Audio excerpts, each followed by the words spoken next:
चिन्मय mission Jodhpur ने पूज्य स्वामी अभेदानंद जी का सूर्य नगरी में हार्दिक स्वागत किया।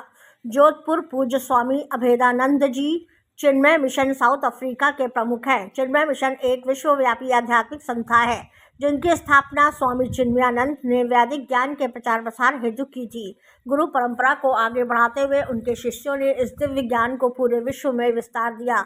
सूर्य नगरी जोधपुर में ज्ञान यज्ञ की नियमित श्रृंखला के अंतर्गत पूज्य स्वामी अभेदानंद जी द्वारा दिव्य ज्ञान यज्ञ का आयोजन किया जा रहा है। इस संदर्भ में आज स्टील भवन शास्त्री नगर में एक प्रेस वार्ता आयोजित कर कार्यक्रम की विस्तृत जानकारी दी गई। प्रेस को संबोधित करते हुए पूज्य स्वामी जी ने आगामी 7 दिवसीय ज्ञान यज्ञ की रूपरेखा प्रस्तुत की तथा पत्रकारों के प्रश्नों के उत्तर दिए। उन्होंने कहा कि वर्तमान युग की सभी समस्याओं का समाधान हमारी भगवद गीता एवं अन्य वैदिक ग्रंथों में निहित है। इस ज्ञान को योग्य गुरु के मार्गदर्शन एवं सत्संग के माध्यम से प्राप्त कर हम अपने जीवन को सुखमय एवं सार्थक बना सकते हैं।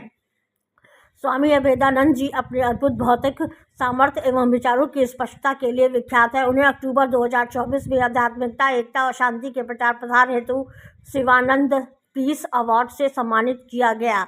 आगामी 7 दिनों तक यह महान संत हमारे बीच रहेंगे। उनके मधुर एवं प्रेरणादायी आध्यात्मिक प्रवचनों से लाभान्वित होकर अपने जीवन को उन्नत बनाने का यह एक अनुपम अवसर है। कृपया इसका लाभ अवश्य लें। कार्यक्रम की तिथि, समय एवं स्थल की विस्तृत जानकारी संलग्न है। शाम को 6:30 से 8 बजे की गीता पर है और सुबह एक शंकराचार्य का ग्रंथ है, उसके 8 से 9 सवा बजे तक। और आप लोग आइएगा, हम तो आपके लोग के लिए आए हैं, आपको अच्छा लगेगा। आप लोग आइए और एक ये देखिए कि जीवन के अतिरिक्त कोई बड़ी चीज़ है क्या यहाँ। जितना भी कोई धन कमा ले, जितना भी कोई यश कमा ले, शांति उसमें नहीं है। हम तब तक शांत नहीं होंगे जब तक हमारे अंदर निस्वार्थता नहीं आएगी। हम तब तक शांत नहीं हुए जब तक हमारे अंदर श्रद्धा नहीं है।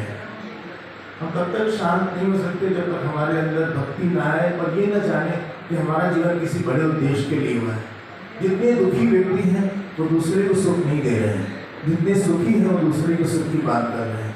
जहाँ दूसरे को सुख की बात करेंगे वहाँ हमारा सुख होगा। जहाँ अपने स्वार्थ के लिए रहेंगे वहाँ दुखी रहेंगे। तो जीवन अपने लिए नहीं बना है।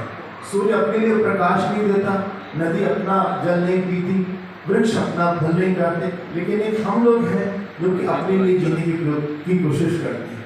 जितना हमारे जीवन दूसरे के लिए होगा उतना ईश्वरी हो जाएगा। सूरज सबके लिए है, पानी सबके लिए है, गंगा सबके लिए है, चंद्रमा सबके लिए है, धरती सबके लिए है, लेकिन हमारा जीवन केवल हमारे परिवार के लिए है।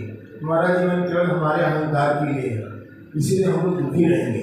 जो भी अहंकारी होगा उसके साथ दुख ऐसे ही जाएगा जैसे कि किसी के साथ, किसी बुराई के साथ दुस्संग जाता है।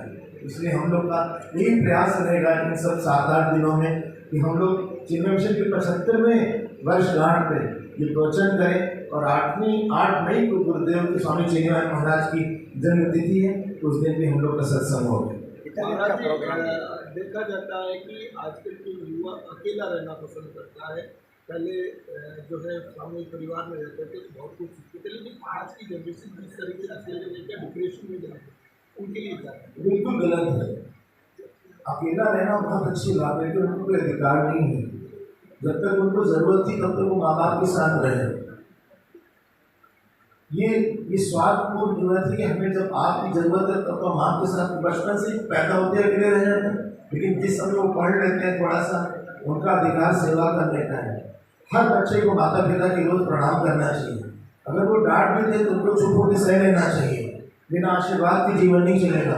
कोई प्रसन्न है क्योंकि उसको आशीर्वाद ज़्यादा मिला है।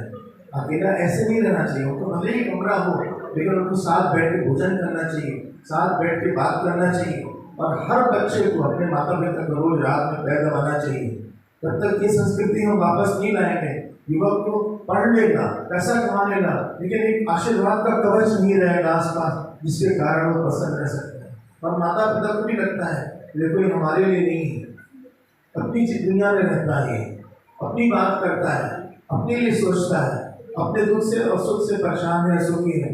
सब बड़े को लगता है कि हमारे साथ भी शेयर करो, हमारा दुख और हमारा सुख देखो। ऐसे युवा कभी आगे नहीं बढ़ पाएंगे। बड़ी बड़ी कंपनी में चले जाएंगे, लेकिन उनके जीवन में डाइवोर्स रहेगा, उनके जीवन में दुख रहेगा, उनके जीवन में बीमारी रहेगी, क्योंकि किसी ने उनको बहुत खुल का आशीर्वाद नहीं दिया। जब तक हम तड़प तड़प के काम नहीं करते दूसरी का आशीर्वाद नहीं प्राप्त करते। इसलिए वो सिद्धांत ठीक नहीं है। भले उनका कमरा रहे लेकिन समय समय दिन में 4 बार 5 बार